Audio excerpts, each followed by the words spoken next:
I've been pretty busy lately. Just put a little video up. We're finally getting the F-150 painted, and the bed right there is next, where that tree fell on it in around here, smashed all it in. Had a deer hit come in. Got a new tranny cooler, radiator, condenser. Got a used hood fender and all that. Little front end on the other side there of sanding and painting. Brought the Mustang down from upstairs to 86 302. This is the 93 Cobra Jet motor, and the tranny. If you notice the difference on here, it's Ford, Chevy, and Dodge, or Ford, Dodge, Chevy, whichever way it goes, but it was already set up for Ford. But mainly I wanted to put this video up. More rust buckets. Actually, not this video, this car over here sitting. This here is a 02 Chevy. There isn't a ding on the truck nowhere. An older couple has this. It's really super nice, but it come in for rusty rockers and cab corners. So I started to demo that. But here's what I wanted to put up, Ed. So you can see this old MG. Get a bunch of cars that come in for the winter and out for the summer. This is going to eventually get an overhaul, but for this winter, it's just going to get some touch-ups. Just came in today. God normally stores it every winter. We have a building up the street that we fill with cars. It's pretty freaking huge, and everybody I don't know how they're supposed to open that, but everybody brings their cars here for storage. Not everybody, but some. But I just want to put a little video with this car in it, if I get a good picture of it. I think it's pretty badass the way it is. Clean looking, nice car. On the sprint car parts, that guy picked them up today and yesterday. I wanted to show you this Olds that was on this lady here ran over a bank down into a creek, and it smacked the undercarriage all very hard, but I was the only one to notice. Look at that fender gap. Wide at the bottom, tighter at the top. It looks like it bent the whole frame up. They're probably up total on that. That's a shame. That's got the small North Star V8 in it. Like the caddies. These are basically a caddy with a smaller North Star. We're in the break room in there hooking up a 10-burner commercial stove for a couple $100 tonight. I'll catch some videos of that once it's all, the guys are out of the way hooking it up. Here's those rusty Ford truck bumpers. This is the back one. I told you it was all freaking rotten rust. I'm going to put a little quickie shots of them up. People around here probably think I'm crazy talking to myself. But the front one's a brand new one. That was my rust buckety bumper thing, and I trim blacked all the plastic with the rattle cans of trim black. It's a Pro Max or CarMax or something. It's a rattle can of trim black. This stuff's badass. It covers it nice. Yeah, there's the Jeep hood. I sanded 3 layers off. So here's a clear, a base, a clear, another base, a clear, and then the dark is base coming through. So that's 1, 2, 3. 3 on there yet to level out. It was the hood that was on that Jeep out there I showed you. Plus I took 3 off, and some I went down here. The reason why I went down so hard on it, because it was all like cracking. Too thick of paint over time, too many repaints, and it was cracking it apart.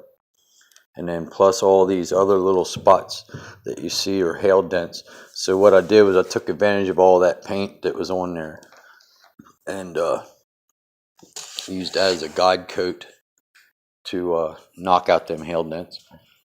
Instead of sanding it and putting filler on, when you have them cracks in the clear, you more or less, it makes you think it's lacquer. That's what I thought it was till I sanded it. I can tell by the smell of it if it's lacquer, if it's DuPont paint, or if it's PPG, you know, their shop line stuff or not, or DuPont's Nason. They all have their own smell you get used to over the years. Then a junkyard fender. And then over here, then I have a junkyard grill. A bunch of those are off the same vehicle. So that's on my way. Sitting here eating some deer bologna. A good old Dexter restaurant grade knife. Came from a restaurant store in York, supply store in York. And I picked up, one of the guys screwed up the new radiator almost on the Jeep. Cross threaded the tranny line. So I tool guy was here once yesterday, once this morning, and then I hit him up for this rethreading set from Cornwell. It's $120. Has standard and metric, quarter 20 to 5/8 18, 5/8 11, and then 6mm up to 14. Then when I was done me, I go buying it. I figure out we use it since idiots here screw stuff up. For some of the tranny lines and different stuff like that, I was like, hold on, I think I have something in my junk on the other side here in my plumbing and Misk hardware to chase them threads out. And damn sure enough I did. Oh, here, I stuck it on here. I don't want you to see what this is right away. But anyways, this is the old radiator tranny cooler. There's that flare fitting that the guy stripped, you know, well, bitch the threads up, threading the tranny line on. So I found a flare nut, and there's different ones. This is just older, and it's longer this way. Usually their newer stuff is cheaper made. It's shorter like that. For a nut, it's short. I don't know if I have one in here. Here it is. Look at the difference from the side. Old versus new, it costs a couple cents, probably less to make that nut, the shorter one, being it's that much more brass on it. But anyways, I found that that nut fits on there, and that's kind of the same color. What that is that Jeep trans cooler that sticks out of the radiator.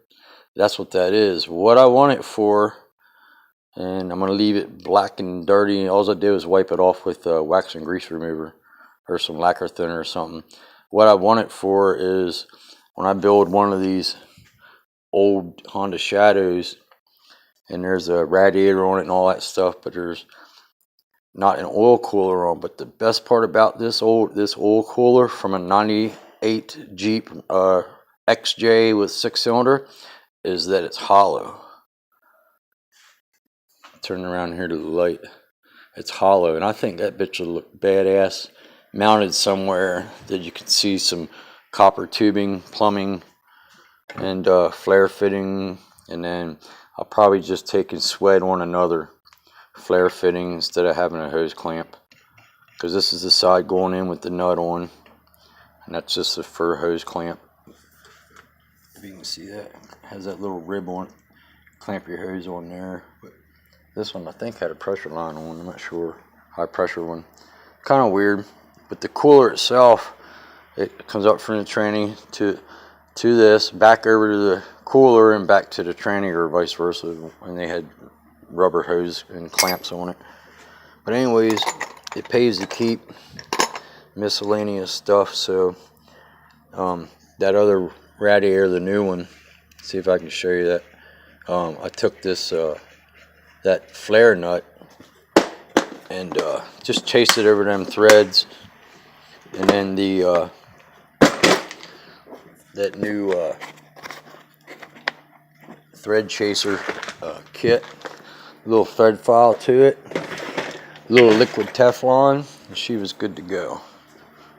Started up, well, it was hit by deers, you know, well, she hit a deer, and so there goes training food.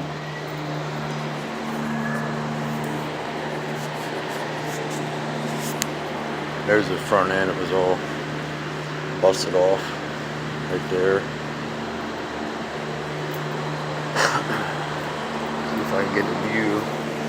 Yeah, right down there. Right there is that fitting. They stripped. Right there at the tip of my finger. So now it's on right. Yeah, but from here to that nut right there, that's where that little cooler is in the radiator. So I like to take them out and just knock the plastic jug off. Yeah, see, there's a radiator from the Jeep all bent. The AC condenser all bent. So just wanted to put another little video up. I've been crazy busy in here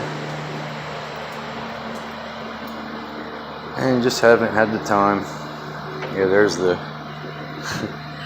kind of like wiped out the right front side. It even got the dented the fender. So no use playing with that. It's beating that out. And the one electric fan got smacked. And there's hold the flare on. There's the, and the bumper corner is bad. It's smacked up a little. And the fog lights, that's right.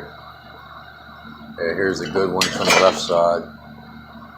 There's this, yeah, this is the good one from the left side. KC, we got a set of those already laying here in the office.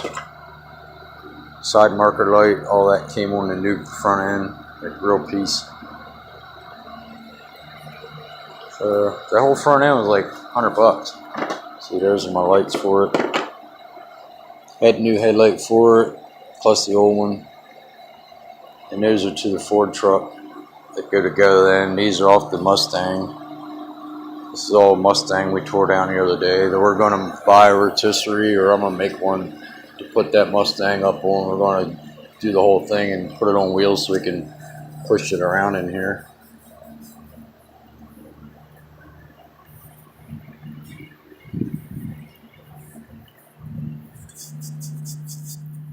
And the guy's still working on the putting the stoves. 10 burners on the top and 2 humongous ovens. It's 60 inches wide, you know, long you could say.